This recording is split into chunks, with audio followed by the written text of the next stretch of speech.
to everyone. My name is Marcin. I'm the supervisor at Intuit Mississauga, Canada site. Today I'm going to be going over how to make creme brulee. Just a little reminder, this is going to be recorded for you guys and this is going to be posted on Slack. Bridget will post it on the Slack channel for you guys. Before we get started, I just want to go for a little safety moment. When we're making the creme brulee, we're going to be dealing with the torch, so obviously be careful of the torch. The tip will get hot, and so be careful when you're like placing it down afterwards.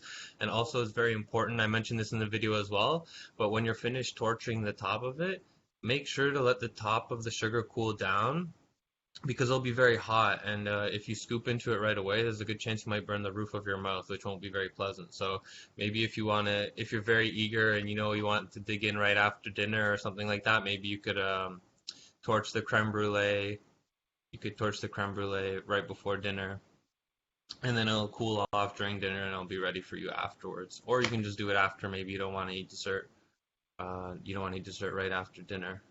But I'm going to post the link for you guys for the video here, and then also I'll post the ingredients that you'll need in the chat. And if you guys go to the link, the YouTube link, the ingredients will be there as well, but I'll just post them here just so you guys have them.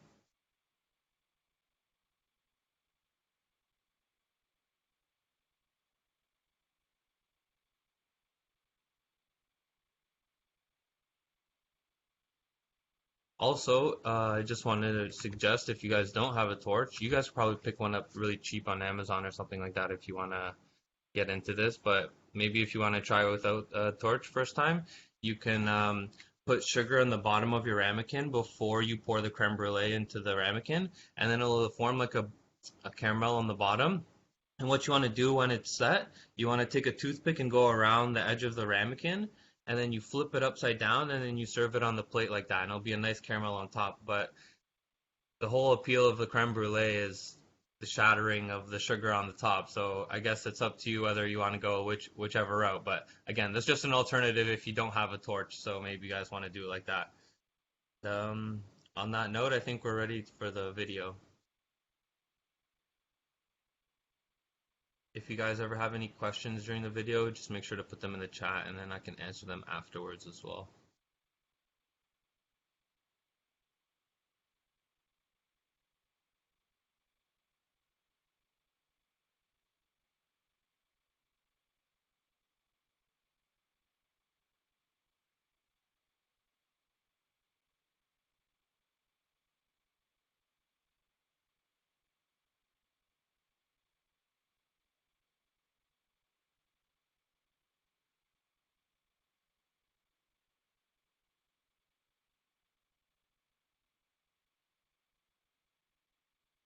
I don't think it's playing the audio because you might have to unmute your mic.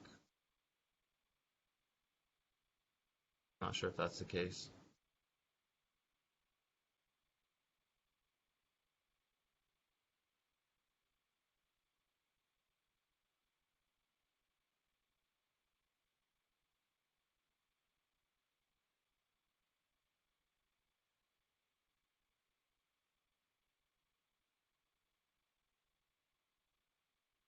So to get us started, we have the ingredients for our creme brulee. We have heavy cream, egg yolk, vanilla, and white sugar. Also, we're going to need a pinch of salt. Before you get started, make sure to preheat your oven to 325 Fahrenheit, and also put a tray of water as well. So here I have my heavy cream, and I'm going to add my vanilla and a little tiny bit of salt. I'll warm it up over low heat. You'll know when it's ready when it starts to bubble just around the edges.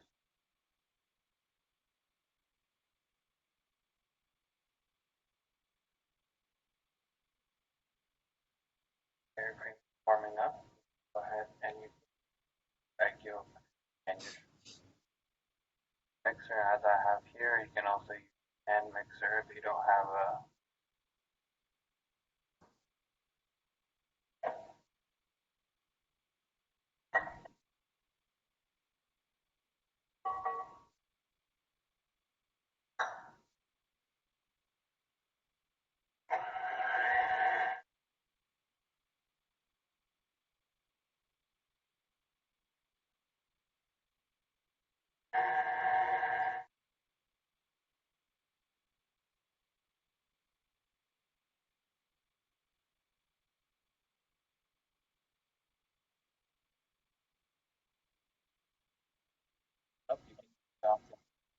gonna add mine in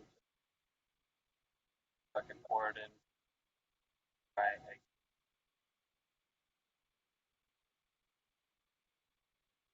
Next up, I want to emphasize that it's very important that you're not hot. You just up. Have mine here. The idea is you want to add 1/8 to 1 egg. Okay. Not add a hot cream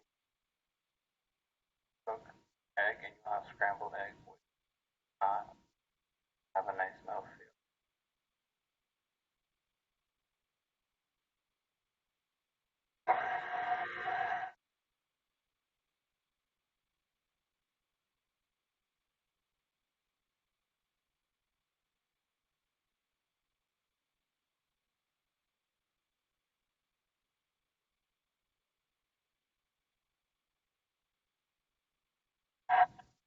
I just sped up the clip a little bit here, adding the cream and pausing in between. I'll incorporate it before adding the next portion.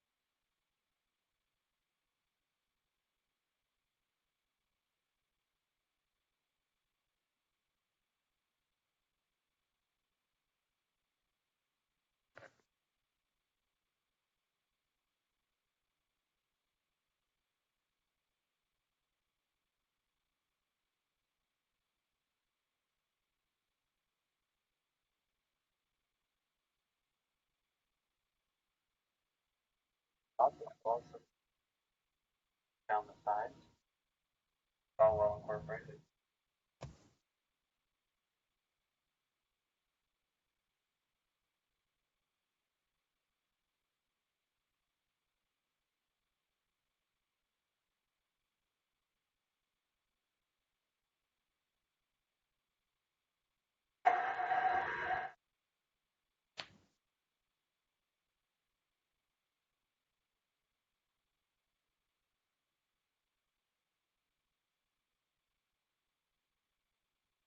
Done.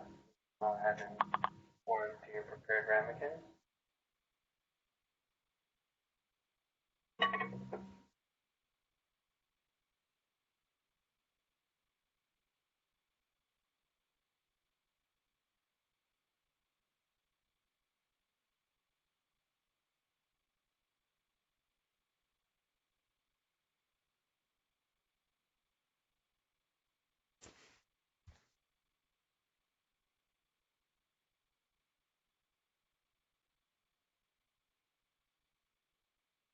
In a prepared water bath. Give for about 30 to 40 minutes. Cook it just about until the middle is hardly set. Brulee I made let it cool off for a couple hours. Once it's set, top it with the sugar, and then we're going to torch it. I advise you torch unless you go. Just add a little bit of sugar to the top and a good roll it around a little bit. There around the whole. Always get rid of on the top again. But it's very important when you're torching it to use the end of the flame. Make sure you do not put the flame into the sugar. Burn it very quickly.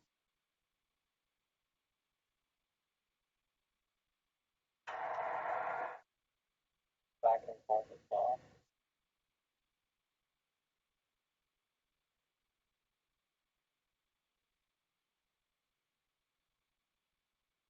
Also, I didn't mention during the video, but before you torch it, it would be really nice as well if you just clean the edge of the ramekin with like your finger or maybe like a paper towel or something like that. It'll save you a little bit on the cleanup because the sugar will cling to the glass or the ramekin.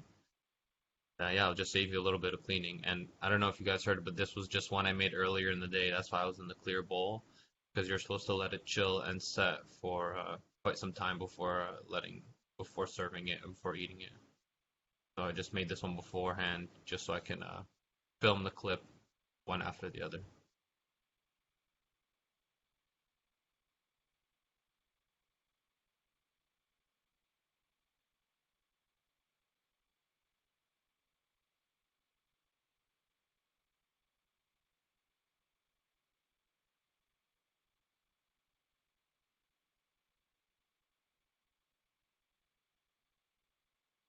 Before serving it, make sure to let the sugar cool because the sugar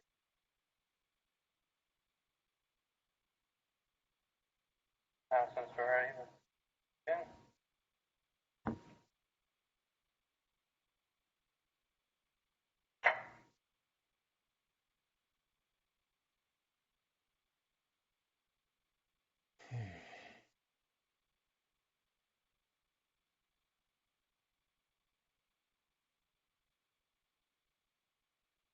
So I'm just gonna go over a little bit of that with you guys because I know it was cutting in and out of the audio for a little bit. But if you have any questions, just let me know in the chat box. So pretty much when you're at first, you want to cream together the yolk and the sugar. Awesome, seeing in the chat that's someone's favorite dessert. That's awesome. Sorry, at the beginning you're creaming together your egg yolk and your sugar, and while that's creaming together, you can heat up the cream. Make sure you don't heat the cream up too hot. You just want it to bubble around the edges of the pot. And then if it's too hot, let it cool down because if you don't, you'll scramble the eggs. So you don't want to do that. You want to let it cool down. So you're adding just like warmed cream. And then in the video, I actually mentioned that you want to add it very slowly, like 1/8 at a time. So that's why I was adding it in increments. Uh, if you add it a little bit at a time, it won't heat the eggs all at the same time, and it'll incorporate. And then you just add it 1/8 at a time, slowly incorporate it so it doesn't cook the egg. And then, yeah, once it's incorporated, is creme brulee? I have a question here. Is creme brulee your favorite dessert? It's pretty up there, but I will say I have a sweet tooth, so I love all sweets. So I don't really discriminate. Give me all the sweets. Can you add other items to the top? Maybe chocolate chips. I've never added chocolate chips to the top, but I think if you added chocolate chips, it would go into it, which I don't know. Maybe it would be pleasant. I'm not sure, but I know that it's really classic to put the sugar on top, with caramelize the sugar and gives you that nice texture. But I mean, if you want to experiment, all the power to you. You can enjoy the dessert how you like, but I don't know if the chocolate will really mix well and or maybe it'll end up being like a chocolatey creme brulee by the end of it. And also depends if you torch the chocolate, because if you torch the chocolate, you could probably burn it really quickly too. So I would watch out for that.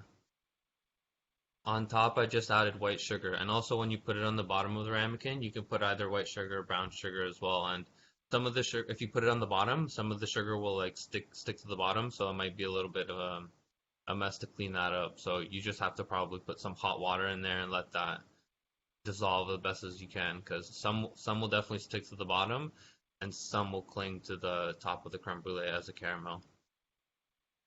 Is it possible to make it in bigger bowls? If you make it in a bigger bowl, you'll have to wait a really long time for the middle to set, and it won't cook as evenly because it's going to be cooking from the water. It's going to be cooking from the inside out. So I would recommend probably putting it in smaller batches as well. And also it's gives that nice presentation as well if you give it in the smaller batches. Because if you make it in a big bowl, it's kind of difficult. You'd have to like scoop it out and serve it to someone in like a smaller bowl. But I mean, you could probably put it in a bigger bowl, but you'd have to cook it for a lot longer. And I think the middle would be still be raw by the time the outside would be like a lot more cooked. So I think you'd be better off putting it in a smaller ramekin. And if you don't have a small ramekin, I actually have one here. If you don't have a small ramekin, you can also use like a glass bowl. You guys saw I was using like a glass Tupperware container, so you guys can use a glass Tupperware container as well if you don't have. I use two and two because I didn't happen to have four ramekins, so It worked just fine with the glass container and with the ramekin. So, oh, with the water bath. So how that works is you want to preheat the water bath while you're preheating the oven. And the whole idea is if you put the creme brulee in the oven, the ramekin or the glass, both of them conduct heat very well. So the outside will heat very fast. And then inside, while your creme brulee is cooking around the edges, there's a possibility that you might get a crust, which you don't really want. You want your custard to be smooth. So the whole idea of the water bath is that the water is distributing the heat evenly all around the outside and hopefully on the bottom as well. If you could put something underneath and it'll rest on top so you can get the water flow underneath as well. That way you have an even heat distribution around the whole ramekin. That's the idea of the, of the ramekin. And you want the custard to cook evenly. So that's the whole idea of the water bath. And it is very important to preheat the oven. That's rule number one of baking. Always preheat your oven. Almost always, but preheat your oven. And in this case, preheat the water bath with your oven. It'll save you a lot of hassle and also make it cook faster. And also with the cooking time, it can be anywhere from 40 minutes to an hour. It just depends how big your ramekins are. If you put it in a bigger bowl, it'll be a lot longer on the cooking time. And yeah, that's it. If you guys have any more questions, go ahead. But I think that's covered is all for me today. I appreciate your guys' nice comments in the section there. But yeah, if you guys want, you can check out the link there, and the audio might be a little bit better on YouTube. And again, the all the ingredients are there, and they're also in the chat as well. Oh, also, I mentioned in the video that you can use a hand mixer, but only use a hand mixer if it can go really slow, because a lot of hand mixers, they go really fast and they tend to whisk the eggs and they're just going to get like really aerated, which what ends up happening is that you get really bubbly and it's not really the smooth texture that you desire from like a creamy creme brulee. So I would suggest using only a hand mixer if it can go really slow, and if you can't, you'd be better off using like a wooden spoon or a rubber spatula, something like that, just mixing it by hand. Not very labor intensive, and the idea is you just want to incorporate it. But I was able to use a mixing bowl because my mixing bowl goes pretty slow, so I just put it on the stir option and it was just slowly stirring it because you don't want to whisk it, because if you whisk it, like I said, it'll get really aerated. So awesome. Thanks guys, have a great weekend. Hopefully see you guys soon.